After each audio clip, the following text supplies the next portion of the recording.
Many conflicts have separated people throughout the ages. A few have tried to find peace. There's so many conflicts, and one thinks back in history and you realize that there has been so many conflicts. So a center like this somehow has to constantly aim to share the good news in terms of that reconciliation is necessary, it is possible. I think reconciliation is one of those things that's fundamental to the human condition in the latter part of the 20th century and the first part of the 21st. When we talk about the practice of reconciliation, we need ideas, we need concepts as well as practice.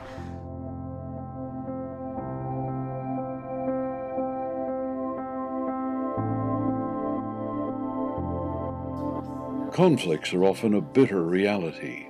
Analyzing causes for conflicts and finding solutions are a great challenge. The Jena Center for Reconciliation Studies, with its transdisciplinary approach, offers the summer school where scholars and experts can study and exchange ideas. Here they can discuss concepts and share experiences. In the discussions, the deep longing for reconciled relationships becomes evident.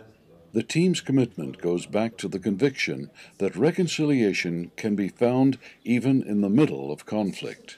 I think today the message of reconciliation is particularly speaking to the world, and it's the experience of the 90s that people had a big expectation and hope that there will be new relationships between countries and groups in society, and a new world could arrive. In the 16th century, Jena and its university were known for playing a vital role in influencing the Protestant Reformation. In the 19th century, an open spiritual atmosphere enabled the networking of researchers, scholars, and industrial companies. Also, today's Jena Center for Reconciliation Studies, associated with the theological faculty at the Friedrich Schiller University, is part of an international cooperation. The city is an inspiring place to study history. I feel that through the discussions we notice that we are not all that different. We are quite similar because we are all driven not just by the intellectual curiosity but also by some kind of, well, I would call it ethical concern for the number of conflicts that there are in the world, and this makes the conversations we have not just on the intellectual level very fascinating, but also they have some kind of urgency and you feel it in the discussions. There's such openness and such respect that we can really discuss very critical issues. Part of the summer school program is to visit the memorial site of the former concentration camp Buchenwald. For most participants, known only from hearsay. Here at the camp, the participants are challenged to think about the Second World War. And I have already paid some visits to other concentration camps like Auschwitz, and I would say it's always an emotional experience, very emotional. I don't know about dates or numbers, but I know that it's quite a disastrous place to visit. To be willing to deal with the past unconditionally reflects the attitude of many people in Germany. The huge physical dimensions of the memorial site of the former concentration camp provoke visitors to think about the atrocities which were committed during the World War. For some visitors, a fact which is hard to understand. That was my fourth visit to the Buchenwald concentration camp. Entering the concentration camp for the first time, I entered it with anger and with intolerance and indifference to the suffering that happened there.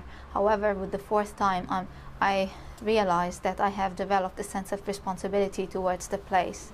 I came to realize that without understanding the history of the Jewish Holocaust, we are furthest from understanding the Jewish narrative and the Jewish history and the Jewish social system, adding to the fact that understanding the Jewish history is just as important to us Palestinians to understanding our own identity too, and to our own to the way we relate to the Jewish.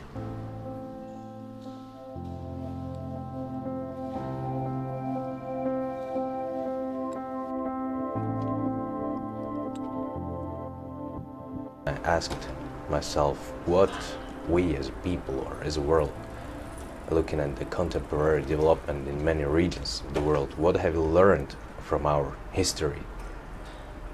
What are the lessons we should take? And I feel sad and upset that this kind of cruelty happens over and over again. Now that I've been in Buchenwald, I can only say these words: no to categorization of the people based on the prejudice, no to discrimination, never again.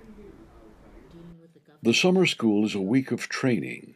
Workshops are offered to deepen specific topics. Different opinions are being expressed in order to understand more of the causes of conflicts. What political reconciliation really means can be discussed here. Two aspects become evident.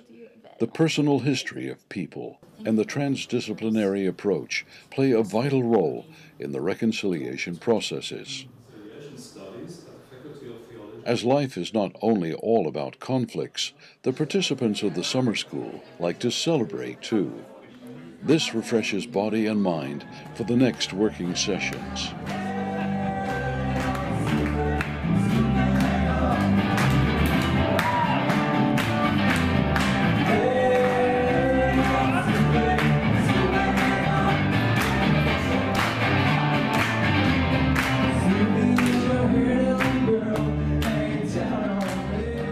I'm quite impressed by the capacities of the participants I have the opportunity to meet here. They are so much interested in getting deeper insights. They are posing very interesting, very developed questions. So it's real inspiring to enter into dialogue with them. And I would say it's a remarkable way of organizing also intergenerational dialogues here. So I have the clear feeling that these discussions are inspiring for both sides.